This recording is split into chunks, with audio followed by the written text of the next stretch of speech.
Okay, hello po and welcome sa isa na namang video natin ngayong araw. And for today's video ay pag-uusapan lang natin ang pagbabalik ni Idol Senator Raffy Tulfo sa Senado. Okay, dahil na recap lang, last week ay full week siyang nasa RTIA at dahil sabi niya nasa recess naman daw yung Senado, kaya pwede siyang mag-constituency work sa RTIA dahil nga naka-recess sila. At ngayong linggo ay balik Senado na si Idol Senator Raffy Tulfo. Sabi niya rin na last week, ng Friday sa RTIA ay susubukan niyang bumalik sa RTIA ng Thursday and Friday. Katulad ng nabanggit niya dun sa interview sa kanya ni Julius Babaw na Monday to Wednesday ay nasa Senado siya and Thursday and Friday ay nasa RTIA siya.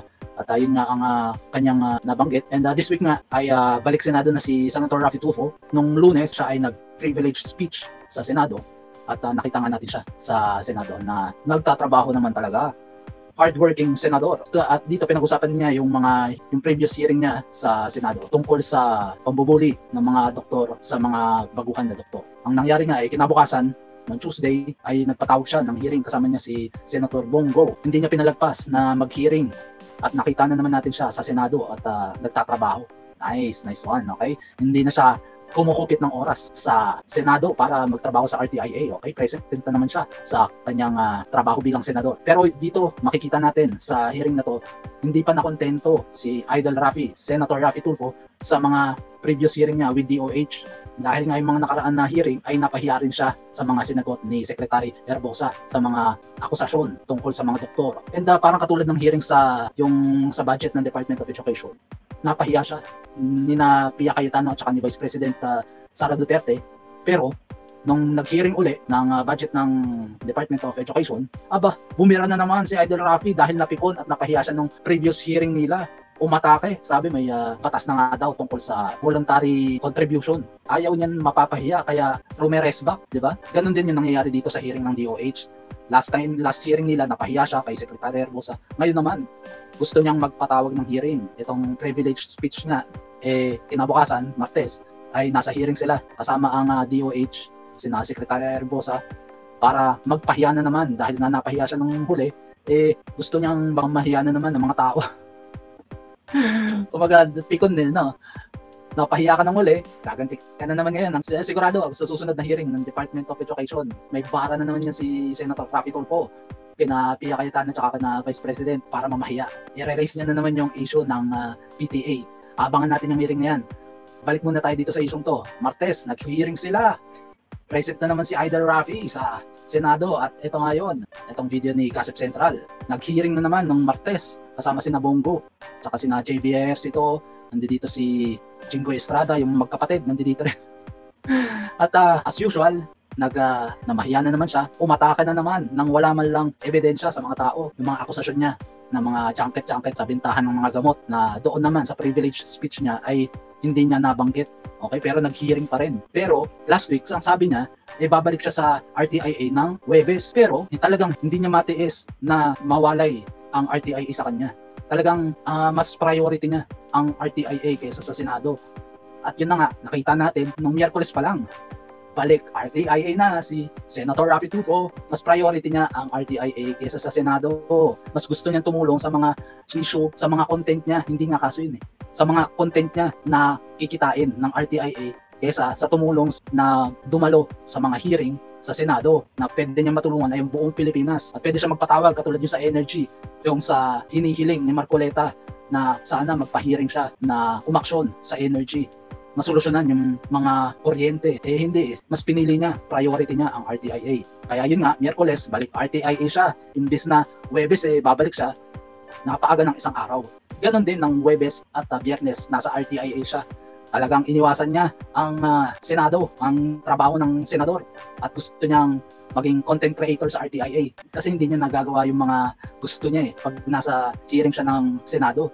Mas nagagawa niyang mambatikos, mambastos, manakot sa RTIA kaysa nandyan siya sa Senado. Kaya nga nung Miyerkules ay nagkaroon nga ng plenary session ang mga senador. Halos mga senador nandito, kahit si Binoy, si Senator Robin Hood Padilla, nandito sa plenary session na to at nakikinig sa mga issue na kailangan talakayin ng mga senador. Pero dahil nga nung Miyerkules ay nasa RTIA si Raffy Tulfo, ayun, absent na naman. Pero paano kaya nila na justify na present pa rin at walang absent si Raffy Tulfo. Kahit na inamin niya naman na Thursday, Friday, nasa RTIA siya, pero pagdating sa yung nilalabas nilang report na walang absent si Raffy Tulfo, parang imposible naman na complete attendance siya sa Senado. Parang gano'n na rin yun, parang may focus-focus, may mekos-mekos na rin siya sa Senado, di ba? At dito nga, nung Miyerkules ay yung mga senador ay napag-usapan at inalmahan. Ayan, nakalagay dito sa video ni Kasip Central. Pia Cayetano, inalmahan ang ginawa ni Raffy Tulfo at Bongo Jinggoy. Nagulat din. Kasi nga dito sa plenary session na to, sinasabi nila na wala silang kaalam-alam kung bakit nga dagdagan yung topic nila dun sa hearing at bakit nakaka-privilege speech lang ng Lunes, nagkaroon kagad ng hearing ng Martes.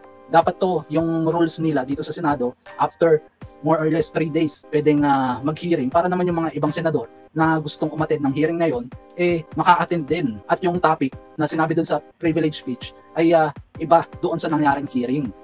Kumbaga wala dun sa rules na pwede kang magdagdag ng topic, di ba? Kumbaga pagdating dong hearing ng Martes, iba yung topic bukod pa dun sa sinabi sa privilege speech. Kahit nasabihin nyo may moto proprio sila na mag-hearing ng mga issue na may kailangang solusyonan, wala doon sa rules nila. At sinasabi nga nila na sinisimulan na rin ni Raffy Tulfo dito sa rules ng Senado yung cut the process. Wala nang respeto sa mga kapwa senador.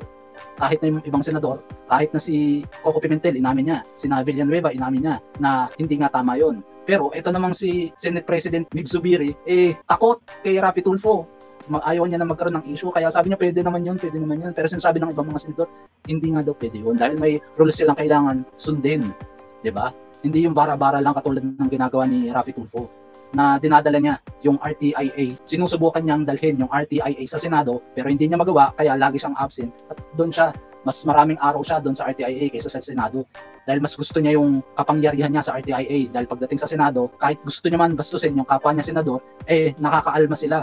At hindi niya bandang huli nagagawa yung gusto niyang mangyari. Pero ito lang si Senate President Mig Zubiri, takot kay Senator Raffy Tulfo at sigurado ako ayaw niyang mabatikos ng mga supporter ni Senator Raffy Tulfo, kaya oo na lang siya ng oo.